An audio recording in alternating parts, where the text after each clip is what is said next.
ഇതാണ് യേശുവിന്റെ നഗരം എന്നറിയപ്പെടുന്ന കഫർനാം. ഈശോയുടെ പരസ്യ ജീവിതത്തിൽ അധികവും ചെലവഴിച്ചത് ഈ ചെറിയ പട്ടണത്തിലാണ്.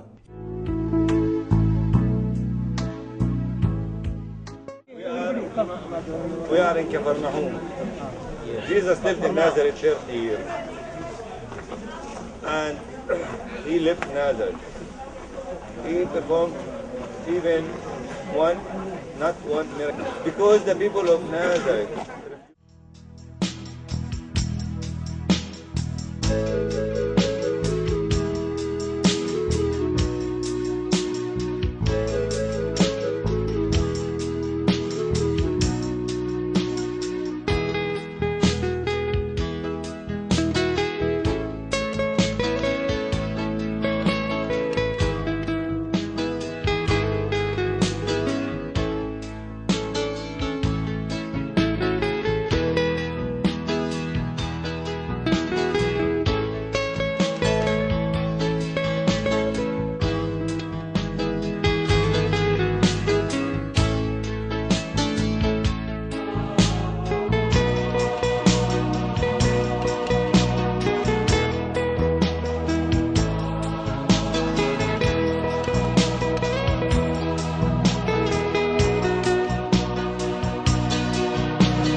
ഇതിനടുത്ത സിനഗോഗിലും ഈശോ നാളുകൾ ചെലവഴിച്ചിട്ടുണ്ട്.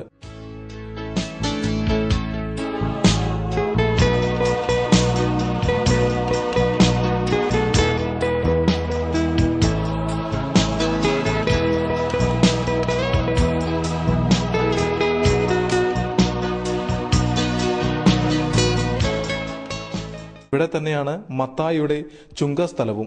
ഈശോയുമായി ബന്ധപ്പെട്ട് വളരെയധികം പ്രത്യേകതയുള്ള സ്ഥലമാണ് കഫർനാം. ഈശോ നാളുകൾ ചിലവഴിച്ച സിനഗോഗ് നമുക്കിവിടെ കാണാം. പുരാതന കഫർനാം നഗരത്തിന്റെ ഭാഗങ്ങളാണ് ഇത്. വലിയൊരു നഗരമായിരുന്നു ഇവിടം. പിന്നീടുണ്ടായ ഭൂകമ്പത്തിൽ നഗരം നശിക്കുവാനിടയായി. അതിനുശേഷമുള്ള കഫർനാം നഗരത്തിന്റെ തിരുശേഷിപ്പുകളാണ് നാം ഇപ്പോൾ കണ്ടുകൊണ്ടിരിക്കുന്നത്.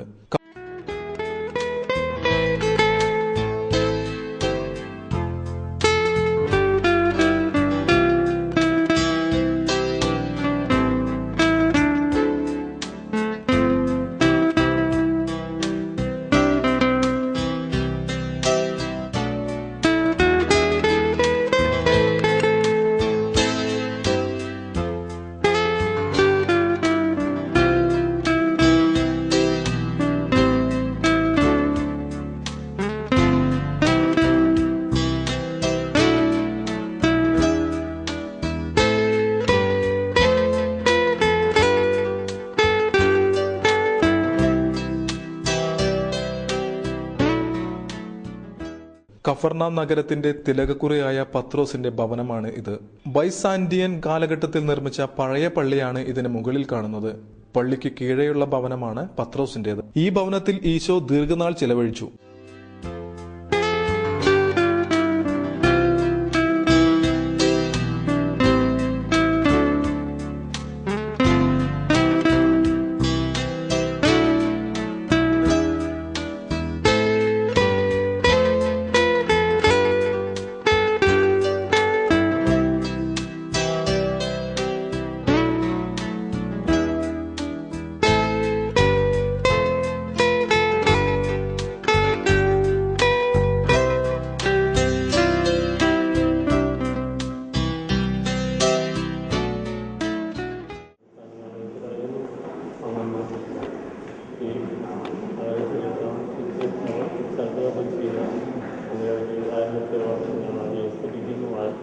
നമ്മൾ ചെയ്ത ഈ പരിശുദ്ധമായ ഈ സ്ഥലത്ത് വരുവാനുള്ള ഭാഗ്യം ലഭിക്കുന്ന ഓർത്തനാണ് എന്ന് പറയുന്നു. ഇവിടെ വന്നിരിക്കുന്ന മറ്റു തരത്തിൽ രോഗികളാണ് കർത്താവേ, അവരെ അങ്ങ് സുഖപ്പെടുത്തണമേ, ആശംസിക്കണമേ. ഞങ്ങളുടെ ഭവനങ്ങളെ, ഞങ്ങളുടെ കുടുംബങ്ങളെയാണ്, ഞങ്ങളുടെ മക്കളെയാണ് അങ്ങ് പ്രവർത്തിച്ചിട്ടുള്ള അത്ഭുതങ്ങളെ ഓർത്ത് ഞങ്ങൾ അവയെ സ്തുതിക്കുന്നു. അനാദ്യം എന്ന് പറയുന്നത് സുഖപ്പെടുത്തണമേ. രോഗങ്ങളിൽ നിന്നും എല്ലാവിധ അസ്വസ്ഥകളിൽ നിന്നും മോചനം നൽകിക്കൊണ്ട് ഞങ്ങൾ അനുഗ്രഹിക്കുകയാണ്. പരിശുദ്ധ അമ്മയുടെ സാന്നിധ്യം മാതാവെ ഞങ്ങൾക്ക് വേണ്ടി പ്രാർത്ഥിക്കണം. അവൻ സിനഗോഗിൽ നിന്നും എഴുന്നേറ്റ് ശിമയോന്റെ വീട്ടിലേക്ക് പോയി. ശിമയോന്റെ അമ്മ കലശലായ പനി പിടിച്ച് കിടപ്പിലായിരുന്നു. ആളുകൾ അവൾക്ക് വേണ്ടി അവനോട് സഹായം അപേക്ഷിച്ചു. അവൻ അവളുടെ അടുത്തെത്തി പനിയെ ശാസിച്ചു. അത് അവളെ വിട്ടുമാറി. ഉടനെ അവൻ എഴുന്നേറ്റ് അവരെ ശുശ്രൂഷിച്ചു. വൈകുന്നേരമായപ്പോൾ വിവിധ രോഗങ്ങളാൽ കഷ്ടപ്പെട്ടിരിക്കുന്നവരെയെല്ലാം അവർ അവന്റെ അടുത്തു കൊണ്ടുവന്നു. ഓരോരുത്തരുടെയും മേൽ കൈകൾ വെച്ച് അവൻ അവരെ സുഖപ്പെടുത്തി. നീ ദൈവപുത്രനാണെന്ന് ഉറക്കെ വിളിച്ചു പറഞ്ഞുകൊണ്ട് അനേകരിൽ നിന്നും ഇവിടെ വച്ച് പിശാചുകൾ വിട്ടുപോയി. ഈ ധന്യമുഹൂർത്തത്തിന് സാക്ഷ്യം വഹിച്ച നഗരത്തിലാണ് നാം ഇപ്പോൾ നിൽക്കുന്നത്.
അഷ്ടസൗഭാഗ്യങ്ങളുടെ ഗിരിപ്രഭാഷണ മലയിലേക്കാണ് നാം ഇപ്പോൾ പോകുന്നത്. ഈ ഗിരിപ്രഭാഷണ മലയിൽ വെച്ചാണ് ഈശോ തന്റെ സുവിശേഷ ഭാഗ്യങ്ങൾ ശിഷ്യന്മാർക്ക് പറഞ്ഞുകൊടുത്തിരിക്കുന്നത്. അവൻ ശിഷ്യന്മാരുടെ നേരെ കണ്ണുകൾ ഉയർത്തി അരുളി ചെയ്തു, ദരിദ്രരെ, നിങ്ങൾ ഭാഗ്യവാന്മാർ, ദൈവരാജ്യം നിങ്ങളുടേതാണ്. ഇപ്പോൾ വിശപ്പ് സഹിക്കുന്നവരെ, നിങ്ങൾ ഭാഗ്യവാന്മാർ, നിങ്ങൾ തൃപ്തരാകപ്പെടും. ഇപ്പോൾ കരയുന്നവരെ, നിങ്ങൾ ഭാഗ്യവാന്മാർ, നിങ്ങൾ ചിരിക്കും. മനുഷ്യപുത്രൻ നിമിത്തം മനുഷ്യർ നിങ്ങളെ ദ്വേഷിക്കുകയും പുറന്തള്ളുകയും അവഹേളിക്കുകയും നിങ്ങളുടെ പേര് ദുഷിച്ചതായി കരുതി തിരസ്കരിക്കുകയും ചെയ്യുമ്പോൾ നിങ്ങൾ ഭാഗ്യവാന്മാർ. അപ്പോൾ നിങ്ങൾ ആഹ്ലാദിക്കുവിൻ, സന്തോഷിച്ച് കുതിച്ചു ചാടുവിൻ. സ്വർഗത്തിൽ നിങ്ങളുടെ പ്രതിഫലം വലുതായിരിക്കും. അവരുടെ പിതാക്കന്മാർ പ്രവാചകന്മാരോട് ഇപ്രകാരം തന്നെയാണ് ചെയ്തത്.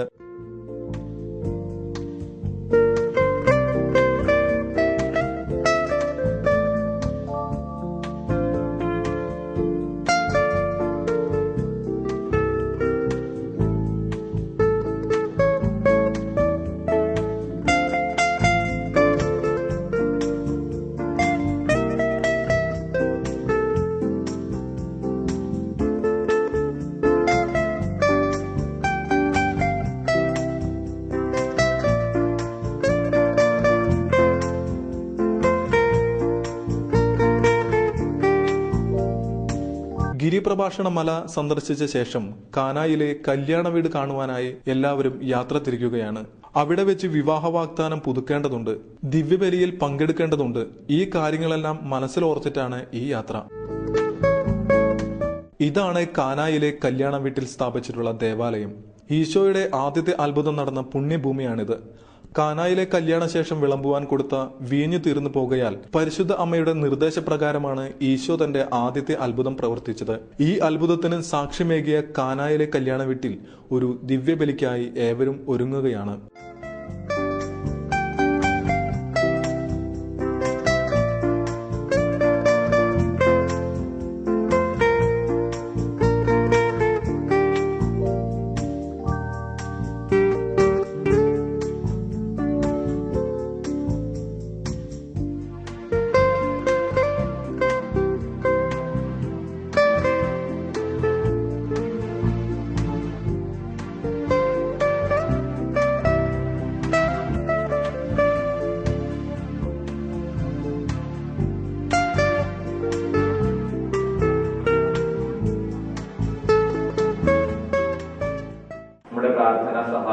ആവശ്യപ്പെട്ടിട്ടുള്ള ഒത്തിരി പേരുണ്ട്.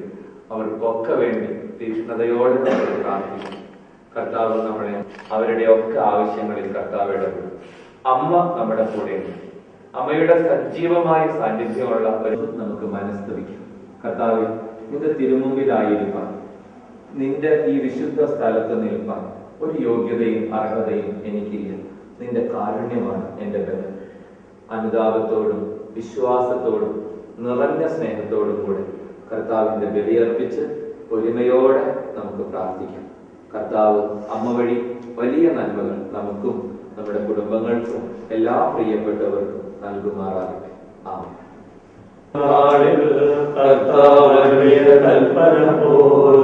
തിരുനാമത്തിൽ ചേർന്നിടാം, ഒരു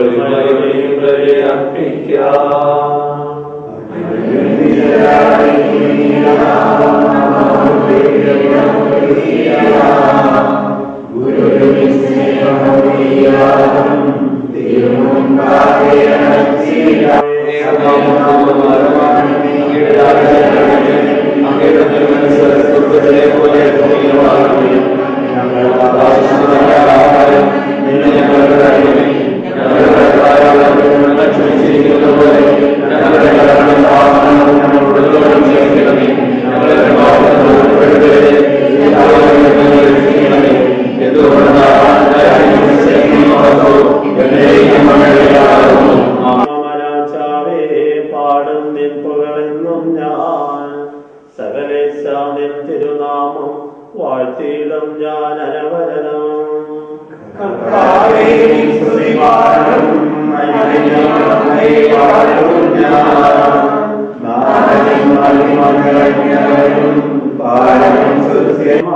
തന്നെ തേടുന്ന നദിയിൽ സ്നേഹമരന്തം വർഷിക്കും കർത്താവെന്നും കുറവെന്നെ.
വിശ്വം കാക്കുന്ന നാഥ, വിശ്വൈകനായക, ആത്മാവിലെരിയുന്ന തീയണയ്ക്കൂ, നിന്നാത്മചൈതന്യം നിറയ്ക്കൂ, ആത്മചൈതന്യം നിറയ്ക്കൂ. വിശ്വം കാക്കുന്ന നാഥ,